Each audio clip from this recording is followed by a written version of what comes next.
Sounds of power tools blare in the place once known for quiet book selection.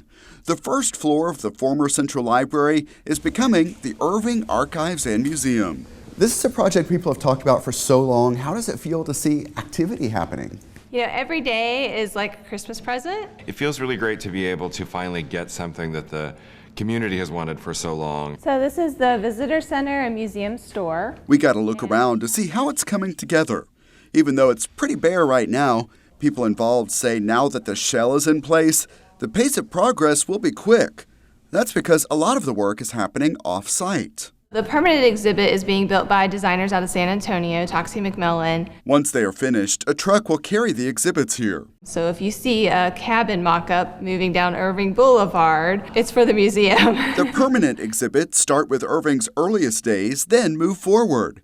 This section will focus on the 50s. And we're walking into the suburbia section of the permanent exhibit, and the space we're standing in right now will be a suburban kitchen. Who do you hope visits this museum? Anybody with an interest in the city of Irving, but beyond that, what we have tried to do is tell the story of the number of people who have made this city what it is and how unique the city of Irving is. We've already been working with the schools, talking to them about, how does this fit into curriculum and how can, this become a great field trip experience for students as well. This we immediately recognize as a part of aviation history. Tell me about this. It'll be a central part of the third chapter of the permanent exhibit where we talk about the impact of DFW on Irving. I think it did change. It brought a lot of commerce here and it brought a lot of diversity here. You'll be able to sit in the cockpit kind of like a pilot and look out, and it'll be like you're flying in or out of DFW Airport. Along with the exhibits, there will be space for community meetings and events that overlooks Veterans Memorial Park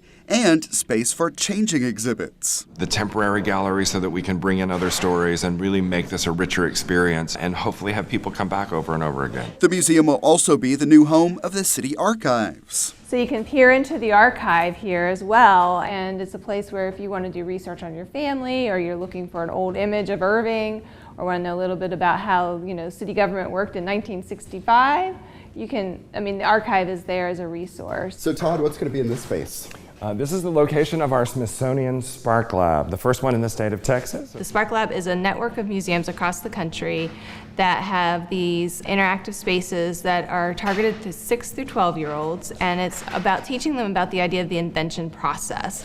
All of the space comes together to create opportunities and showcase an interactive and changing chronicle of the Irving experience. There's a core group of Irvingites who have been long advocates for there to be a heritage museum in the city, 40 plus years of pushing for us to have a museum that talks about the history of Irving.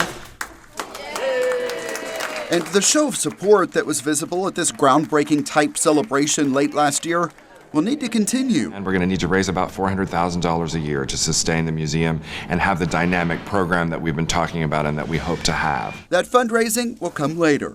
For now, the focus is on opening day, scheduled for December 19th. That is Irving's 116th birthday. A soft opening is planned for the fall. We're excited and ready to open the doors and let people come in and see what we've been working on for so many years. A makeover is underway on the outside of the building, too, all to get ready for the debut of the Irving Archives and Museum. Thomas Gandy for CitySource.